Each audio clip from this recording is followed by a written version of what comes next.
सादर नमस्कार, सादर जय जिनेंद्र। क्षमा न्यूज चैनल कहीं भी कभी भी सही और सकारात्मक समाचारों के लिए देखना और सुनना न भूलें। साथ में आपसे विनम्र निवेदन है कि यदि आपने इस चैनल को सब्सक्राइब नहीं किया है तो कृपया अवश्य कीजिए और शेयर और लाइक करना ना भूलें। आचार्य पद कोई खेल नहीं। आचार्य पद आपके गुरु ने नहीं दिया, इसका मतलब आप में योग्यता नहीं थी।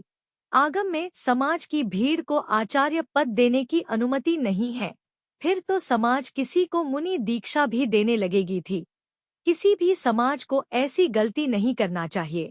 लीजिए सुनिए, इस संबंध में समाज की भीड़ द्वारा किसी साधु को आचार्य पद देने के संबंध में चल रही चर्चाओं के संबंध में पूछे गए एक गंभीर सवाल के जवाब में क्या बोले चर्या शिरोमणि आचार्य श्री विशुद्ध सागर जी महाराज के परम प्रभावक शिष्य और कीर्ति नगर जयपुर में चातुर मास कर रहे श्रुत संवेगी परम पूज्य जैन मुनि श्री आदित्य सागर जी महाराज।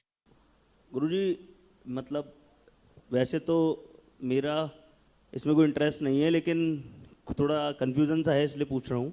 इंस्टाग्राम चलाते हैं तो बहुत सारी रील्स आ जाती है, तो एक रील देखी जिसके अंदर एक मुनिश्री बोल रहे थे कि बहुत सारी भीड़ मिलकर किसी को भी आचार्य बना सकती हैं। तो हमने तो आज तक जो सुना है, पढ़ा है, वो यही सुना है कि आचार्य श्री गुरु जी होते हैं वही आचार्य पद देते हैं। तो ऐसा जो वो रील में वायरल हो रहा है वो सही है या गलत है गुरुजी? अब देखिए, करंट अफेयर्स है, मुझे नहीं पता किसने कहा, मतलब मैं फैक्ट कह रहा हूँ। ये प्रश्न मैंने तुमसे पूछवाया तो नहीं ना भैया, नहीं तो अभी कट के डल जाए बोले महाराज जी ने पूछवा दिया। जिज्ञासाएं अपनी अपनी है। आचरण देने का अधिकार उसको ही है जिसके पास आचरण होता है। आगम की विधा से बात करता हूं मैं। आचार्य पद कोई खेल नहीं है। बुरा नहीं मानो तो मैं एक बात कहता हूं कि जब आचार्य भगवान विराग सागर जी ने आगम की प्रतिज्ञा के अनुसार आचार्य पद बांटे थे तो इन्हीं में से किसी ने कहा था कि रबड़ियां बांटी है, अभी सब मालपुए के लिए तस रहे हैं। आचार्य पद जो है वो गुरु की देन होती है, समाज का कोई इसमें लेना देना नहीं। अगर आप बोलें कि इन आचार्य को समाज ने दिया, उनको दिया है, तो उनको दिया और उनने लिया, तुमको क्या करना। लेकिन आचरण की व्यवस्था तो आचार्य ही देंगे। ये कहाँ लिखा है मैं आपको सब प्रमाण बताता हूँ। मूलाचार की गाथा नंबर 188 179 पहले भाग में पी धम्मो दृढ़ धम्मो दुध धरियो ऐसा करके गाथा आई है। उस गाथा में लिखा है कि आचार्य जो होते हैं वो कैसे होते हैं, तो उन्होंने कहा प्रिय धर्म, धर्म प्रिय होता है और धर्म में दृढ़ होते हैं। आगे एक पंक्ति आई है, शिष्य नुग्गह कुशलो। अपन आचार भक्ति में पढ़ते हैं शिष्य नुग्गह कुशलो। वो शिष्य के अनुग्रह में कुशल हैं। और वो अनुग्रह कैसे करते हैं तो टीका में लिखा हुआ है, टीका भी 1000 साल पुरानी, आचार्य उपाध्याय आदि पद दान दे करके शिष्य का अनुग्रह करते हैं। तो मैंने तो ये पढ़ा है, बाकी अब आज का पता नहीं। आजकल तो बहुत कुछ हो जाता है, जो चाहे वो कर लेता है। लेकिन आगम में ये परिपेक्ष नहीं है कि 4 लोग मिलकर के, किसी भीड़ मिलकर के किसी को आचार्य पद दे दे। कहीं ऐसा नहीं हो जाए कल भीड़ मिलकर के अरिहंत पद भी दे दे। कल कहीं भीड़, अच्छा मैं कहता हूँ कि सब मिलकर के निर्णय कर ले कि हमारे वार्ड का यही पार्षद है, तो क्या हो जाएगा? चुनाव वही करेगा जो अधिकारी होगा। आचार्य इसके अधिकारी हैं और आचार्य ही अपने शिष्यों को आचार्य बनाते हैं। अभी जब तक गुरुजी आचार्य पट्टाचार्य नहीं बने थे, उन्होंने किसी को उपाध्याय आचार्य पद नहीं दिए थे। लेकिन आचार्य श्री के पट्टाचार्य बनने के बाद उन्होंने उपाध्याय भी बनाए हैं, है ना। उपाध्याय विशेष सागर जी, उनको उपाध्याय बनाया। और भी आचार्य श्री ने कहा था कि जो जो योग्य होंगे, जिनके पास शिष्य समुदाय होगा, ज्ञान का संग्रह होगा, चारित्र दृढ़ होगा, उनको भी और आगे बढ़ाएंगे, ऐसा गुरुजी ने कहा था। तो मेरा समाज से भी कहना है कि आप ऐसी गलती कभी ना करें। यद्यपि जिसको देना है वो देगा और जिसको लेना है वो लेगा, उससे हमारा कोई लेना देना नहीं है। आगम की विधा नहीं है, आगम की कोई विधा नहीं है। एक संघ में कई आचार्य हो सकते हैं, ये बात पहले नहीं बोली जाती थी। पहले बोलते थे कि एक संघ एक आचार्य। तो मेरा कहना है कि जो बदल जाए जवान से वो आदमी नहीं है, समझ गए। और जो चंद पैसों के लिए बिक जाए वो समान है, आदमी नहीं है। तो मेरा समाज से कहना है कि पैसा इकट्ठा हो जाए तो ऐसे सिस्टम ना करें। जिसको चाहिए हो तो चर्चा कर ले, हम गुरुजी के पास भेज देंगे, गुरुजी योग्यता देख के तुमको दे देंगे। अब वो सर्वमान्य पट्टाचार्य है, तो जिसको चाहिए हो तो एक बार संपर्क करें, वहाँ पर अपनी योग्यता प्रस्तुत करें और हो सकता है बन जाए। आपके गुरु ने नहीं दिया इसका मतलब तुम में योग्यता नहीं थी। शिष्य को यहाँ वहाँ नहीं जाना चाहिए। एक बात और बोलता हूँ, एक शिष्य को, एक आचार्य को दूसरे शिष्यों को आचार्य पद देने का कोई अधिकार नहीं है। इसको कहते हैं चोरी अचौर्य महाव्रत में दोष लगेगा। शिष्य किसी का तुमने आचार्य पद दे दिया, शिष्य किसी को और आपने आचार्य पद दे दिया। अंकित ने मेरे से आजीवन व्रत लिया है, किसे लिया है? तो उसने व्रत हमसे लिया, वो मेरा शिष्य है। अब किसी और ने किसी और से लिया है और वो मुझसे दीक्षा लेना चाहता है, माना कि एग्जाम्पल लेते हैं, तो पहले अपने गुरु की परमिशन लेके आओ, पत्र लिखवा करके लाओ कि गुरु जी मैं इससे दीक्षा लेना चाहता हूँ इनसे, और गुरु उसकी अनुमति देंगे तो आगे विचार किया जाएगा। शिष्य की चोरी करना भी गलत है।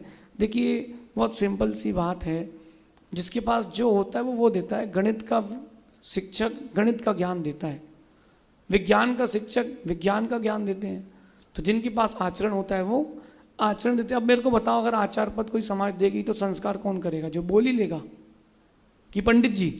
पंडित जी बोलेंगे आचार्य भव, तो ये पंडित बैठे, हाँ देखो अब 1 2 3 प्रतिष्ठाचार बैठे, इसमें भी ये तीनों प्रतिष्ठाचार है। एक कर्नाटक के, एक बुंदेलखंड के, एक राजस्थान के हैं। कहीं आपने पढ़ा कि एक सामान्य कपड़े वाला संस्कार दे सकता है? नहीं दे सकता। अब जो हो चुका है मैं उसकी बात नहीं कर रहा, अपन वर्तमान की बात कर रहे हैं। तब आचार्य नहीं थे, अब हैं तो अपन जल्दीबाजी क्यों करें? योग्यता होगी तो मिल जाएगा। अब आप बताओ कि उसमें संस्कार कौन करेगा खड़े होके कि हाँ ये आचार्य, मैंने बोली ली मैं आचार्य पद के संस्कार करूंगा? ऐसा नहीं होता। पट्टाचार पद, जो पद गुरु जी का हुआ, वो आचार्य पद नहीं था, वो पट्टे पर सुशोभित होना था। उसकी कोई संस्कार विधि ही नहीं थी। पात प्रक्षाल आदि करके और अनुमोदना करके उसको ग्रहण किया जाता है। आचार्य पद की पूरी दीक्षा होती है, केस लोंचन होते हैं, उपवास होता है। गुरु उनको 1 महीने पहले से, कुछ समय पहले से प्रायश्चित ग्रंथ पढ़ाते हैं। उसके बाद उनकी पूरी संस्कार विधि के साथ उनकी आचार्य दीक्षा होती है। अंगूठे में केसर आदि के द्वारा संस्कार किए जाते हैं। ये आगम की विधा है। बाकी जिसको जो करना करे। ये मेरा उत्तर किसी व्यक्तिगत व्यक्ति रूप में टिप्पण नहीं है। मैं आगम की परिप्रेक्ष्य से आपने पूछा तो बताया। अच्छा लगे तो जिनागम, बुरा लगे तो क्षमा करना। हमारा किससे व्यक्तिगत कोई द्वेष नहीं है, लेकिन समाज को आचार पद देने की कोई भी अनुमति नहीं है। अब कल के दिन फिर समाज के लोग मिलकर दीक्षा भी देने लगेंगे। मुनि दीक्षा लो भैया, आओ, किसको चाहिए 11 लिखाओ, मुनि दीक्षा लो, जाओ। किससे क्या होगा? ये फिर व्यभिचार फैल जाएगा। थोड़ा धीरज रखें, आपकी जितनी योग्यता है उतनी ही मिलेगा। उससे ज़्यादा चाहेंगे अगर आप, तो जिन शासन की हानि होगी, मेरा निवेदन है ऐसा नहीं करें। मैं इसलिए नहीं कह रहा कि मेरा क्या होगा। आगम की व्यवस्था ये है। मेरे पास तो कई लोगों की खबर आ चुकी, तुमको आचार्य बना दूं। मैंने कहा आप चिंता नहीं करो, हमारे गुरु हैं, हमको किसी की ज़रूरत नहीं। हम अपने गुरु के शिष्य बन के रहना चाहते हैं। बाकी हमारी भविष्य शेष आगे देखेंगे। यदि प्रतिस्पर्धा की आदत है तो करो, लेकिन क्रोध कम करने की, लोभ नहीं करने की प्रतिस्पर्धा करें, लेकिन इसको कोई नहीं करता, बोले जबलपुर में चातुर्मास कर रहे आचार्य श्री समय सागर जी महाराज।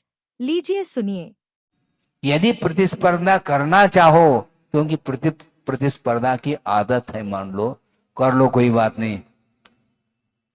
क्रोध को कम करने की प्रतिस्पर्धा, क्रोध करने की नहीं, लोभ नहीं करने की कंपटीशन, प्रतियोगिता,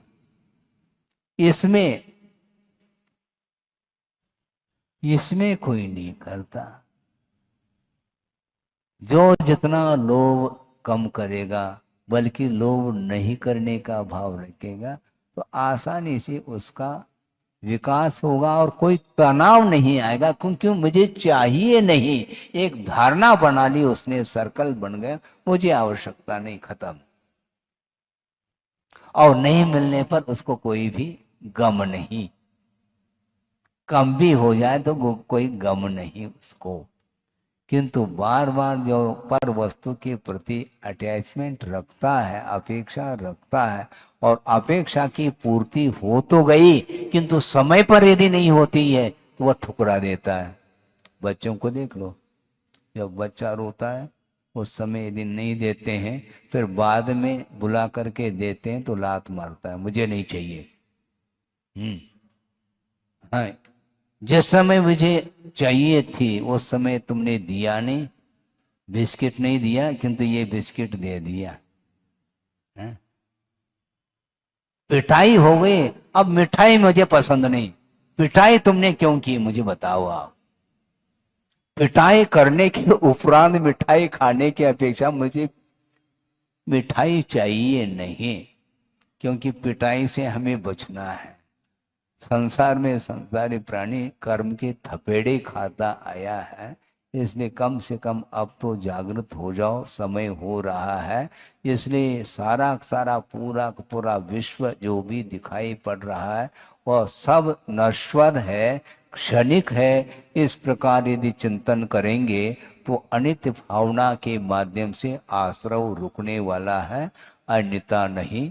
अहिंसा परमो धर्म की।